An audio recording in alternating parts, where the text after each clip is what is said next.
Il progetto è legato alla modalità con cui questo comune ha deciso di intervenire nell'ambito dei temi della sicurezza, che sono temi delicati e che vedono necessariamente un'azione di prevenzione e di repressione lì dove sono strettamente necessarie, quando ci sono situazioni di illegalità dichiarata o presunte in alcuni casi, e nello stesso tempo però anche la costruzione di un presidio sistematico per intercettare in condizioni evidentemente di difficoltà estrema situazioni che possono degenerare in termini di appunto microcriminalità o criminalità, finire dentro invece le maglie più complesse di una criminalità organizzata pericolosa. Dentro a questo sistema c'è anche la ricognizione puntuale di tutti i luoghi che possono essere perché abbandonati, utilizzati in maniera assolutamente impropria, dove appunto possono convivere contemporaneamente situazioni di illegalità vera con situazioni invece di povertà estreme, ed evitare che questa commistione diventi un mix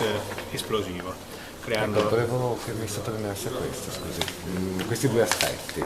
Sì, nel senso che c'è negli stessi luoghi possono convivere presenze di strutture organizzate o semi-organizzate di criminalità vera, dedita allo spaccio sistematico, con un'organizzazione più strutturata a monte, come situazioni invece di disagio sociale forte, di povertà estrema, e questo mix e questa mescolanza può portare parte di queste povertà e di queste difficoltà determinate anche dalla contingenza sociale ed economica che stiamo attraversando, verso zone pericolose appunto di microcriminalità. Quindi la ricognizione dei luoghi è un dato oggettivo che possiamo compiere, che va compiuto, che è stato compiuto dalla nostra polizia municipale. L'intervento per renderli inaccessibili e quindi evitare che questa cosa diventi luogo appunto di pericolosa concentrazione di criminalità è un altrettanto atto che va compiuto per gli edifici pubblici da chi ne è il titolare, e per i privati sollecitando il privato a fare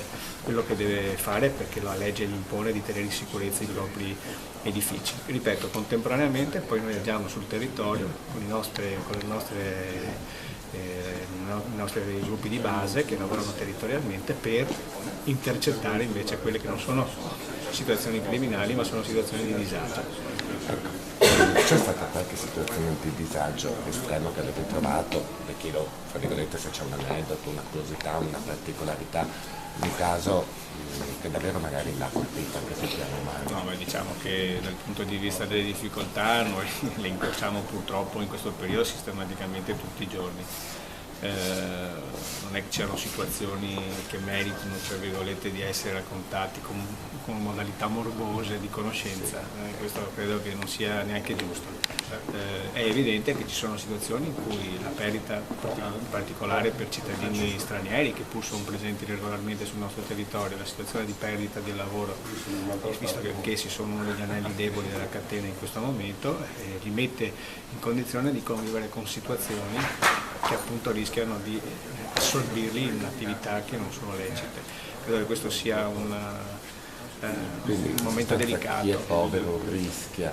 Diciamo che chi è povero, che non è del posto, che non ha quindi nemmeno una rete di sostegno familiare, se non viene intercettato e non viene sostenuto nelle modalità e nelle forme compatibili insomma, con quelle che sono le possibilità della nostra amministrazione, che non sono chiaramente infinite, rischia di essere risucchiato in un mondo complicato e complesso. Questo noi dobbiamo evitarlo assolutamente. Poi invece c'è una criminalità cosciente, organizzata, strutturata, e quella va perseguita in maniera decisa e convinta, senza nessuna remora. La risposta dei proprietari di fronte a questa iniziativa? Diciamo che alcuni sono già intervenuti, altri si sono resi disponibili, lì dove non abbiamo risposte comunque interverremo noi e poi gireremo a loro il peso dell'intervento, il peso economico.